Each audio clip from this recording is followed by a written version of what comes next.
I'm recording now. Just whenever you guys are ready to go. Congressman Kevin McCarthy, M-C-C-A-R-T-H-Y. Cool. Okay. First of all, how are you doing? Great.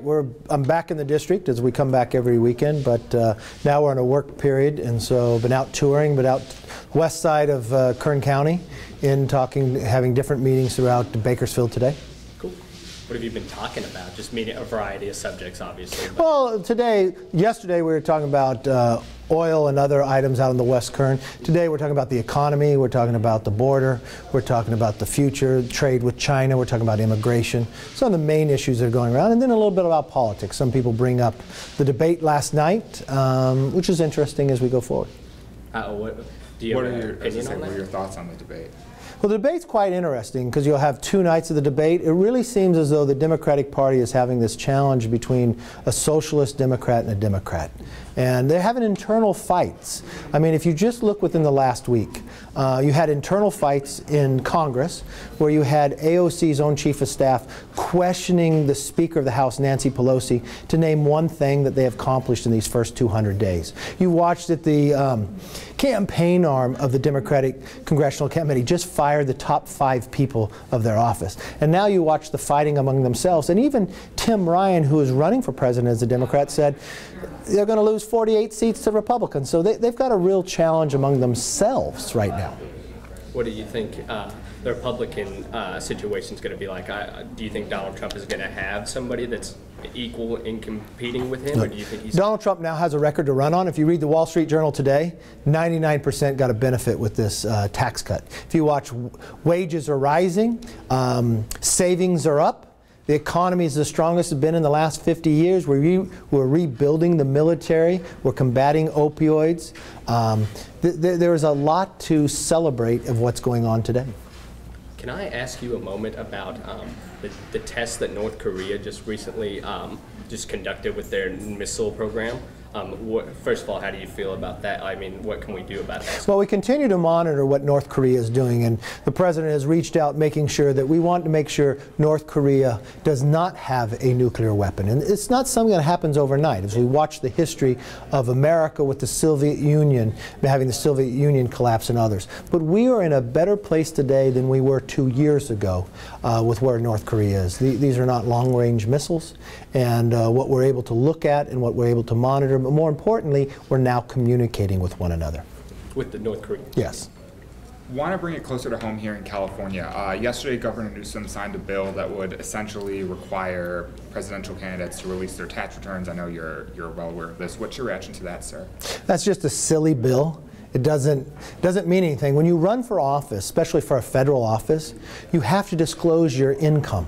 And you disclose it in many different ways. It's actually more so than your tax returns. What's interesting to me is this is like a political play.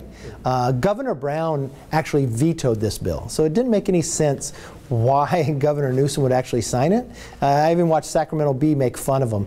He actually called it, the governor signs a silly bill, news at 11. I think it demeans the office of the governorship. He's an individual that should have the adult supervision and move forward. And remember, this is a federal office. Federal elected officials actually lay out the rules of running for office, and everybody who runs, even for Congress and others, has to fill out these forms. And we have to, if we trade in the stock market each month, we have to fill that out. We fill it out every single year, and it's much more thorough than any tax returns. And so you would say that that probably wouldn't even affect Mr. Trump in that case? That bill. Well, I don't understand why a state is trying to change something when it comes to a federal office. It shows to me that they're looking at politics and not policy. Cool. What are your thoughts on the Federal Reserve cut? Well, I think it's right. We've had great growth. We're in an economy we have not seen in the last 50 years, and is reaching all of America. You want to make sure it's still maintains their growth. This gives an ability for capital at a better level, especially you want to look at any time there's a cut. Where's inflation? We have very low inflation. So this could really help the next entrepreneur and others to create more jobs, that hire more people, that buy more houses, that pay for more college tuition. So this is a good thing for America that maintains and keeps our strength, especially around the world. When you look at the other economies, America is the envy of all the others. I wanted to ask you, I know the president sometimes has toyed with the idea, at least publicly, about trying to weaken the U.S. dollar. Obviously, the Fed just cut rates. The stock market declined because investors wanted a larger than 0.25% decrease. The dollar just increased. It's at one of its strongest positions that it's been in years, which might mitigate some of those effects of the cut in the interest rates. Do you support a strong U.S. dollar, or do you support devaluing it to help exporters? See, the one thing the president's always done, he's always looking economic. How do I make America stronger? I like a strong dollar, but I also like a dollar strong enough that keeps America strong, but also not to a point that we can't trade in the others. But I think where we are right now is a pretty good place. Do you want to talk about the border for a moment? Sure. Cool. Are you satisfied with how the way the president has handled his trying to build of the border wall at this point in time? The real problem with the border is that the Democrats in Congress won't do anything about it. Even the New York Times, who is not a conservative paper by any means, has put an editorial not once but twice saying you've got to fix the border. And the challenge that we have down there, we have loopholes. Yes, we need border security, and the president is moving forward on that. We've got funding for that. But we also have to deal with the loopholes like asylum and others about how we treat people along the border. That needs to get done. And not one person can have 100% of what they want, because we live in a government that has to find compromise. And the one thing I find is that the Democrats, they've been in power for 200 days. Judiciary Committee has not held any hearings on this, but they brought Mueller in and everything else. They're more focused on impeachment instead of focused on the issues that America really cares about. And would you say that the money that he's allocated for border security, does that include building a wall, or is that a separate issue? No, that's the supplemental we did. It had to deal with the crisis we have right now. Remember, just think, a couple months ago, 114,000 people were apprehended crossing the border illegally in 1 month, and those are the only people that we apprehended. You're on the basis of having more than 1 million people illegally enter this country. Now, we believe in immigration, legal immigration. More than 1 million people come here legally, and we want to maintain that. But we have to have secure borders. Congressman, what do you think the 3 biggest issues you're facing right here, right now, yourself personally, and the country? Well, if I look just mainly right here in a micro level, first of all, I would say from an economic point of view, trade is a very big issue. We want to make sure we get an agreement that it's fair with China, because we grow a great deal, and that's in an unbelievable market. I'm looking locally, we've got a real challenge when it comes to homelessness of where it's going. So economically, how do we deal with that, mental health and others? Something I'm working on a more personal level too is valley fever. I just got it into the voucher program. This will allow to help incentivize to have a vaccine. But when you look at USMCA for Canada and Mexico trade, that deals with a great deal amount of Kern County, especially when we come to trade. The border, immigration problem. We need to have immigration reform. The immigration is broken in America. We've got to be able to deal with that as well. And then we come to health care. You've got surprise billing out there. Are we able to have the health care we need? One more local one, we just had a number of earthquakes in Ridgecrest. We got China Lake Naval Weapons Center. We got the city itself. So I'm working very closely with the Secretary of the Navy, just talking to him last week about the rebuilding of the problems that we have out there. There are so many other issues that we're dealing with on a local level, but also the reach into a national level. You mentioned homelessness. Maybe you could expand upon that. From your vantage point, what do you see there?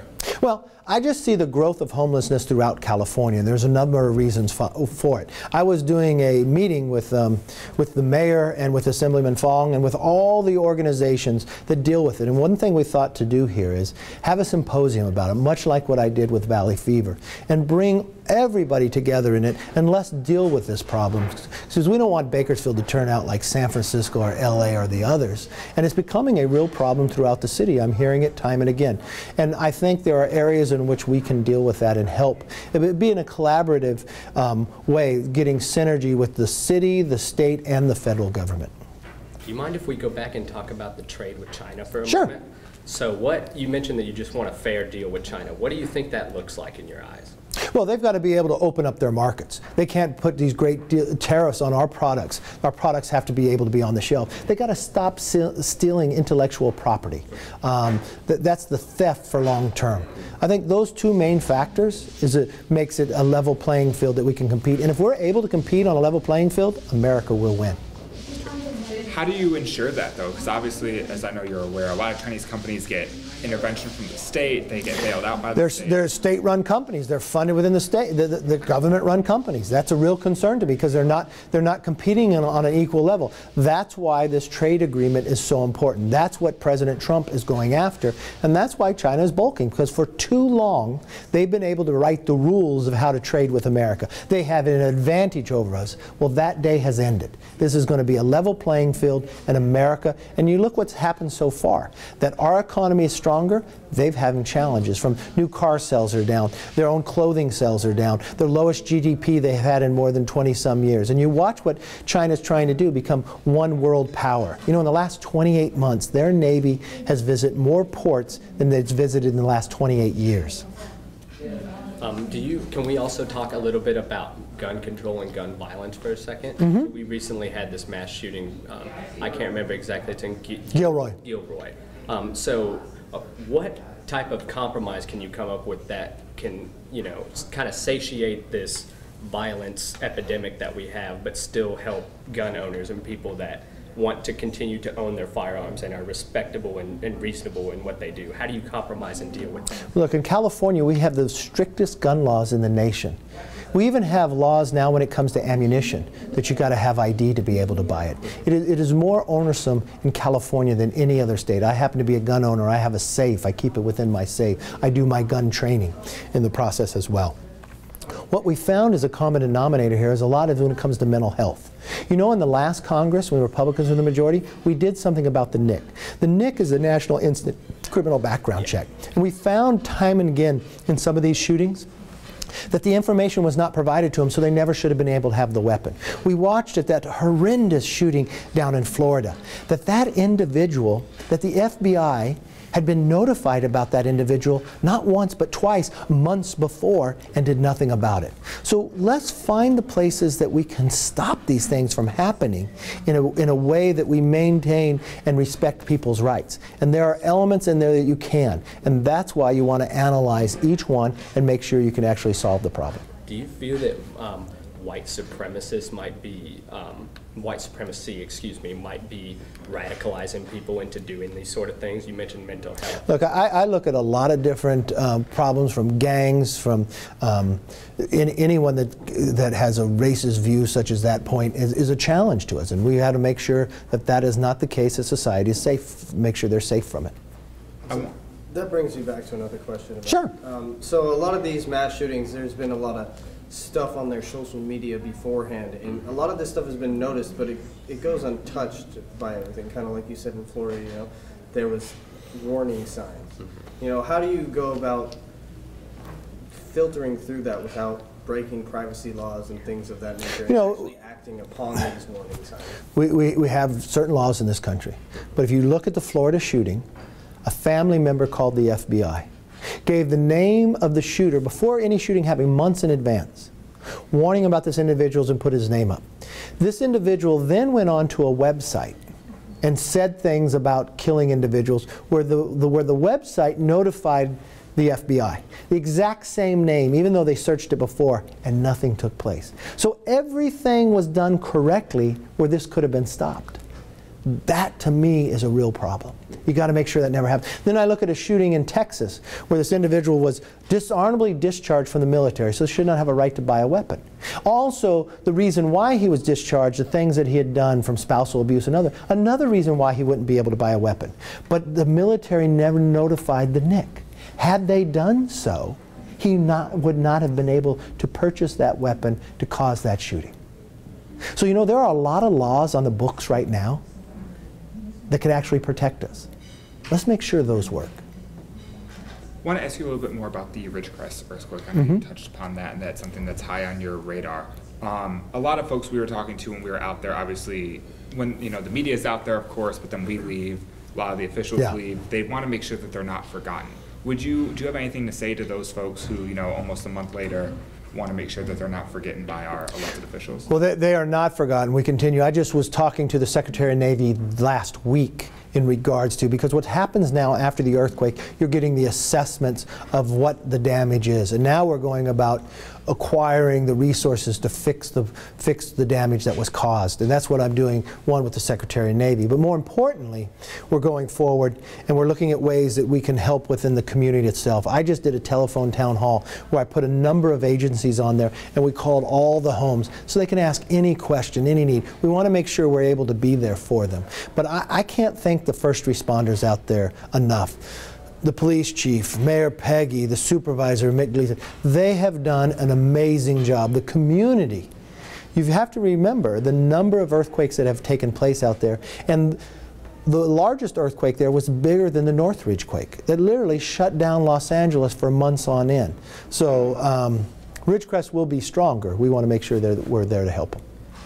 How bad of shape is the China Lake Naval Air Weapons Base? They've got some damage, but it can be fixed and it could go right back up. Can we speak a little bit about election security for a moment? Sure. Cool. So, do you, first of all, do you agree with the FBI's assessment that the Russians are still continuing to try and infiltrate our election system? The Russians will always try to infiltrate it, but what they try to do, you have to realize, they want to come into America and get America to distrust their news, to distrust their banking system, to distrust one another. So if they see something on Facebook where two people are fighting and they may be of different nationalities, they want to highlight that. They want to go after the argument about fracking because they don't want America to be energy independent because it benefits them if not. They're angry because they got sanctions on them. Putin is not a good man.